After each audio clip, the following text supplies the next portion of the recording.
আসসালামু আলাইকুম বন্ধুরা। আমি আপনাদের সামনে এখন একটা জিনিস তুলে ধরতে যাচ্ছি। ক্যামেরাটা ঘুরাই দিচ্ছি, আপনারা দেখেন। এটা হলো সবচাইতে উন্নত জাতের টমেটো।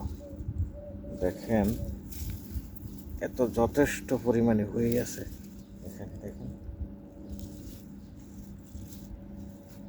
এগুলো সবচাইতে উন্নত মানের, দামও বেশি এখানে। দেখেন, যথেষ্ট প্রচুর পরিমাণে টমেটো হয়ে আছে। এগুলো ছোট জাতের, এগুলা উন্নত জাতের, ভালো সবচাইতে।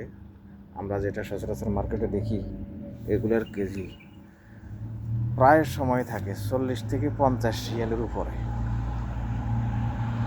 দেখেন,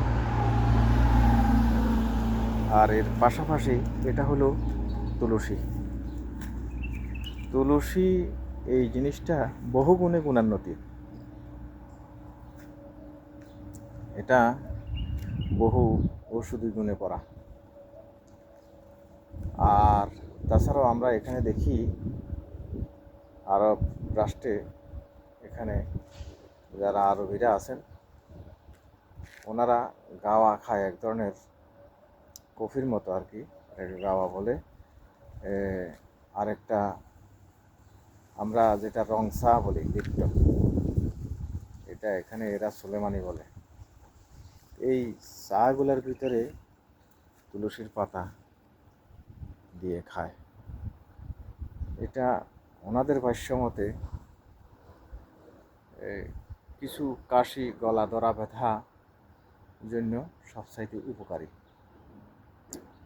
তারপর এখানে প্রতিটি বাড়ির পাশে, আঙিনায় এবং পার্কের বাগানের পাশে, দোকানের পাশে, সব জায়গায় এই গাছটা লাগায় এরা। এই গাছগুলা কাছাকাছি থাকলে অনেকেই মনে করে যে মশা মাছি বা অন্যান্য ছোটোখাটো যেসব কিছু পোকা আছে, এসব কিছু কাছে আসে না। বিশেষ করে মশা উপদ্রব কমে যায়। দেখেন, এছাড়াও আরও কিছু বহু ধরনের ঔষধি গুণ আছে, আমার অনেকগুলাই জানা নাই, যতটুকু আমি শুনছি। এই আর কি। আপনাদের কাছে কেমন লাগলো লাইক কমেন্ট করবেন। সবাই ভালো থাকুন, সুস্থ থাকুন, সবার জন্য শুভকামনা। সঙ্গে থাকুন। ফি আমানিল্লাহ। আল্লাহ হাফেজ।